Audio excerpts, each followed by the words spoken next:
kedua, pakai sabun secukupnya. Gosok pada telapak tangan 4 kali, punggung tangan 4 kali di kedua sisi, kemudian di sela-sela jari 4 kali, kemudian mengunci 4 kali, kemudian di ibu jari 4 kali di kedua sisi, kemudian ujung-ujung jari 4 kali juga di kedua sisi, kemudian bilas.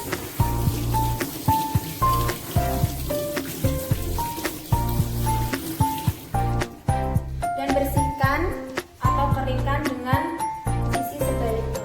Permisi Pak. Iya. Mohon izin untuk duduk ya Pak. Iya, silakan. Oke, terima kasih. Sebelumnya Bapak, perkenalkan saya Risa Damayanti. Saya perawat dari Puskesmas Kusuma Husada Surakarta. Sebelumnya mohon izin untuk menyampaikan terlebih dahulu. Jadi kedatangan saya ke sini untuk melakukan kunjungan rutin kepada warga-warga di Desa Jomapolo gitu ya Pak. Sebelumnya kalau boleh tahu, Bapak aslinya sinten Pak? Namanya siapa? Pak Bono. Pak Bono. Iya.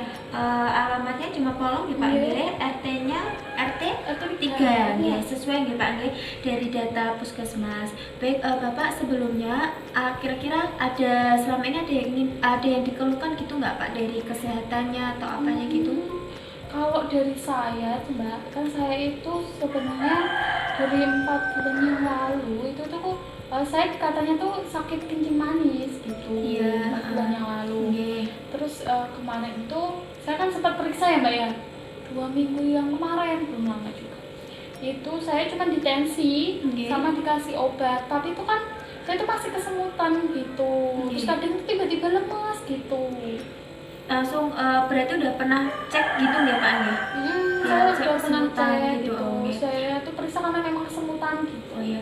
Baik Bapak, sebelumnya saya coba cek untuk tensinya terlebih dahulu ya Pak nggih.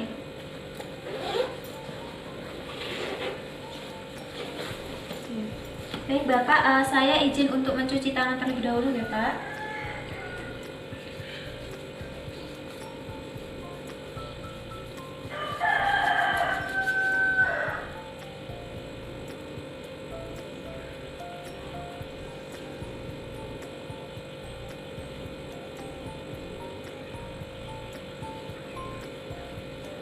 Baik Bapak, di sini langsung saya cek untuk tensinya ya Pak nggih. Yang kanan apa kiri? Yang kiri mawon. Ngapunten ya Pak nggih, saya lepas nggih.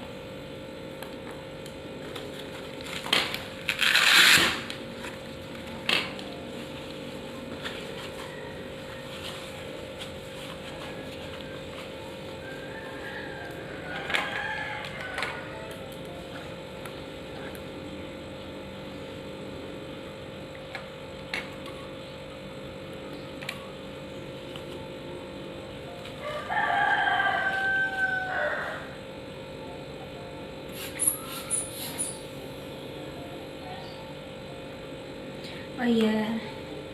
Hasilnya di sini untuk tekanan darah Bapak cukup tinggi ya Pak ya. Hasilnya di sini 120/100 ya Pak ya. Nah, di sini sambil saya bereskan untuk alatnya. Jadi untuk di sini cukup udah sebelumnya apakah ada punya riwayat hipertensi atau bagaimana Pak? Kalau saya ngecek itu memang tinggi-tinggi terus ya Mbak, karena memang dulu itu bapak saya, jadi almarhum itu memang pernah karena sakit darah tinggi itu gitu. Saya juga ngecek itu kemarin 2 minggu itu saya 190 juga. Iya, tinggi juga nih Pak. Baik, di sini tadi kan Bapak sudah pernah cek ke Posyandu ya, kalau Bapak itu punya penyakit kencing manis. Sebelumnya sudah tahu belum apa itu kencing manis gitu? Kalau kencing manis itu apa itu saya belum tahu Mbak, karena memang saya kan kalau periksa tuh nggak pernah dikasih tahu itu nggak pernah dikasih tahu gitu ya. Saya kalau gitu saya sambil jelaskan untuk kencing manis gitu nggak Pak. Nanti saya akan memberikan informasi mengenai apa itu kencing manis. Nanti kira-kira membutuhkan waktu sekitar 10-20 menit nggih Pak. Bagaimana? Apakah Bapak bersedia? Iya. Baik, kalau Bapak bersedia langsung saja nggih Pak.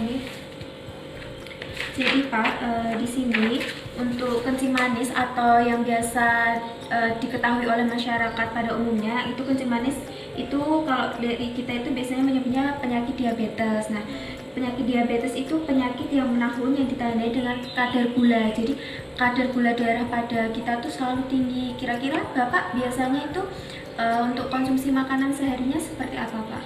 Kalau untuk makan seharinya juga biasa Mbak. Kalau pagi itu kan saya suka nasi ya Mbak ya. Iya. Biasanya nasi, dan saya itu kadang-kadang kan sering lapar kayak gitu Mbak.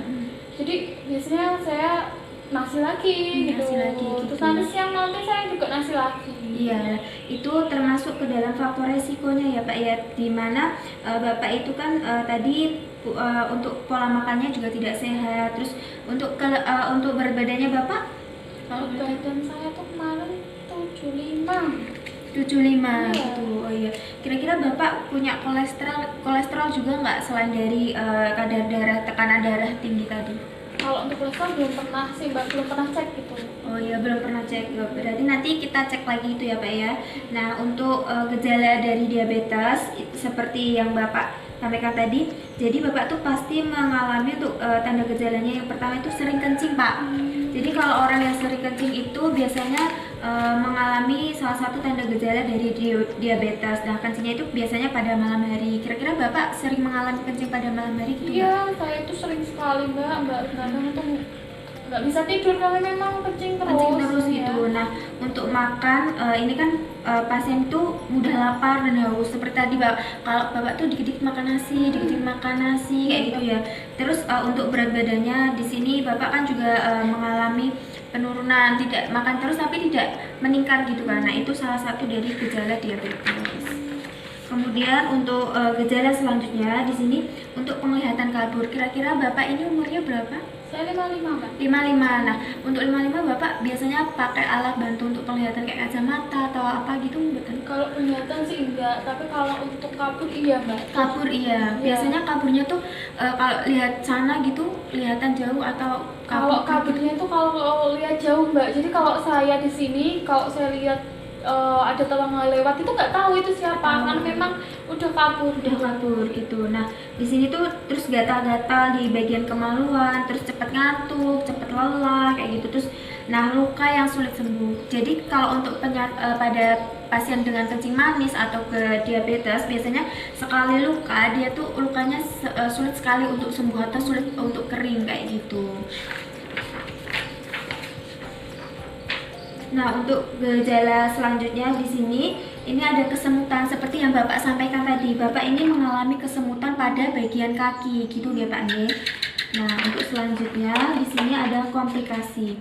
Untuk komplikasi, jadi tuh kira-kira tuh dari penyakit DM itu bisa menyebabkan apa sih kayak gitu ya? Bisa menyebabkan menjalar ke berbagai penyakit apa? Nah, yang pertama itu ada kerusakan ginjal atau gula darahnya.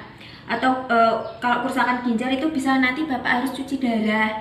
Terus kemudian ada infeksi pada ganggian. Jadi pada kakinya tuh kalau misal udah luka, ataupun tangan kayak gitu udah luka karena tadi nggak bisa sembuh, nggak bisa kering karena gula darahnya tinggi, jadi nanti bakal bisa diamputasi gitu. Kemudian untuk komplikasi lain yaitu ada penyakit jantung, stroke, buta, dan giginya tanggal.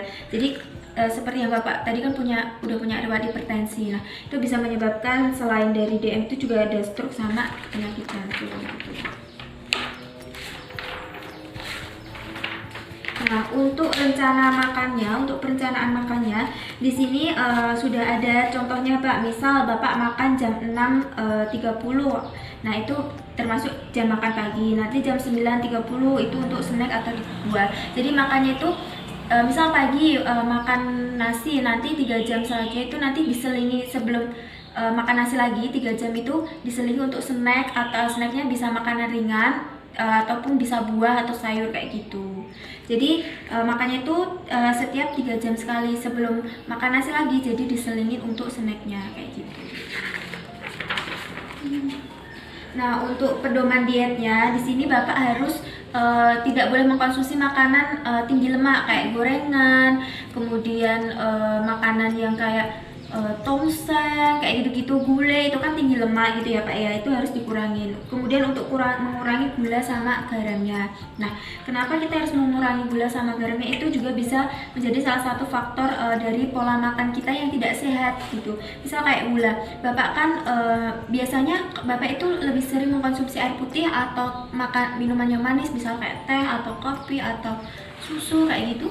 Kalau saya itu teh Mbak, karena kalau teh itu setiap hari saya harus ya. Iya. Teh itu pagi hari, dan kalau saya itu suka teh yang kental terus manis, itu saya paling suka Gitu. Nah, nanti diganti dengan gulanya, itu diganti dengan gula, kalau misal Bapak pernah lihat iklan itu gulanya diganti dengan gula khusus diabetes atau gula mereknya itu Tropicana kayak gitu ya Pak ya. Nah, itu gula jagung, jadi itu gula yang disiapkan untuk pada penderita penyakit diabetes. Nah, itu nanti disesuaikan lagi, misal satu saset kecil itu bisa nanti sesuai dengan dosis dokter atau setengahnya kayak gitu. Jadi itu bisa menjadi pengganti dari gula pasir kayak gitu. Jadi kemudian sering makan makanan sayur, buah, terus biji-bijian. Nah, biji-bijian ini kayak kacang tanah, kacang kedelai, kayak gitu-gitu. Jadi Bapak harus juga mengkonsumsi seperti kacang-kacangan kayak gitu, dan kurangi alkohol. Bapak tidak minum alkohol, nggih? Nah, kemudian untuk di sini untuk pola makannya juga harus setiap hari, jangan sampai dikurangi untuk porsi sayur sama buahnya, tetapi yang dikurangi itu porsi gulanya kayak gitu. Kemudian untuk nasi itu kan gulanya tinggi gitu kayak Pak, kalau bisa nanti diganti nasi merah, itu juga lebih bagus seperti itu.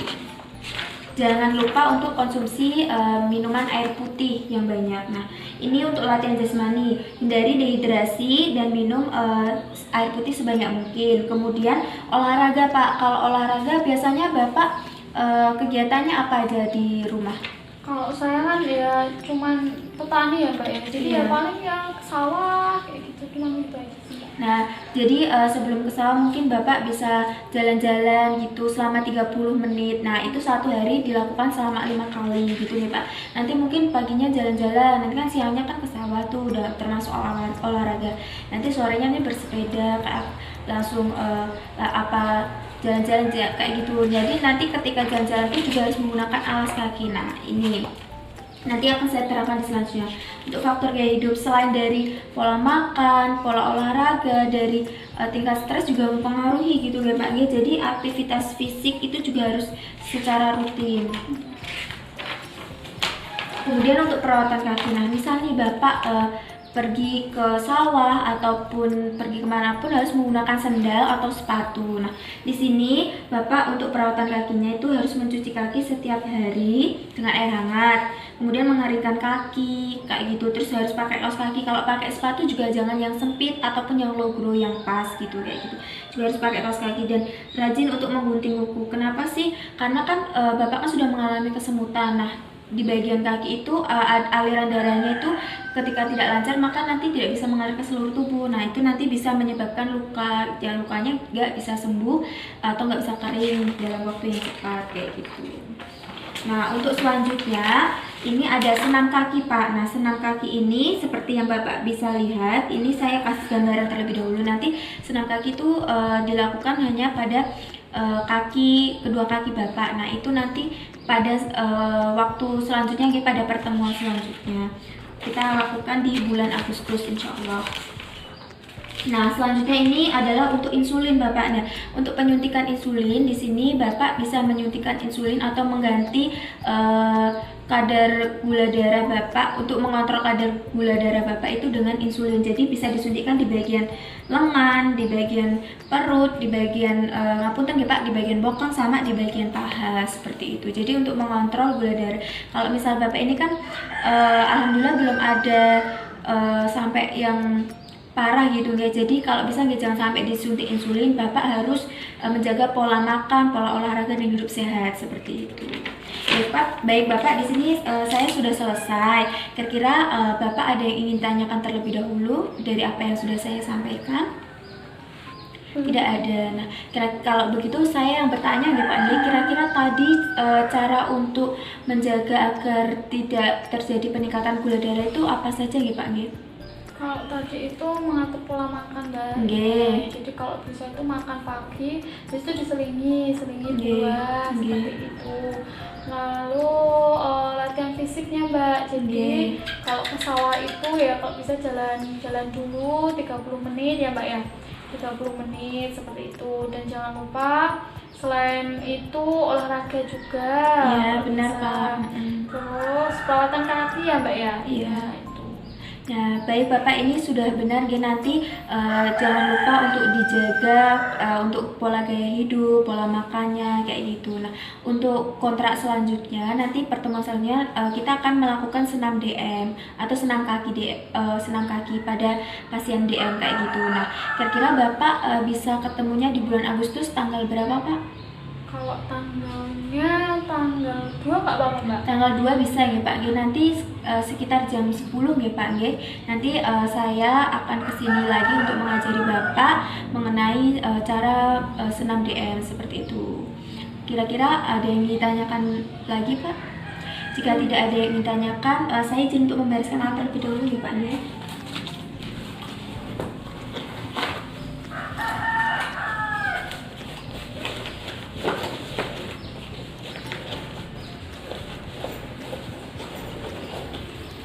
Baik Bapak, di sini untuk oleh-oleh Bapak. Jadi nanti Bapak tadi seperti yang sudah saya sampaikan informasinya, nanti Bapak bisa baca-baca lagi di selebaran yang saya kasih. Jadi kok misal, oh tadi Mbaknya nyampein apa ya, lupa gitu, nanti bisa Bapak baca-baca di sini lagi gitu. Niki nggih Pak nggih. Iya, Mbak. Saya izin untuk cuci tangan ya Pak nggih. Ini, Mbak.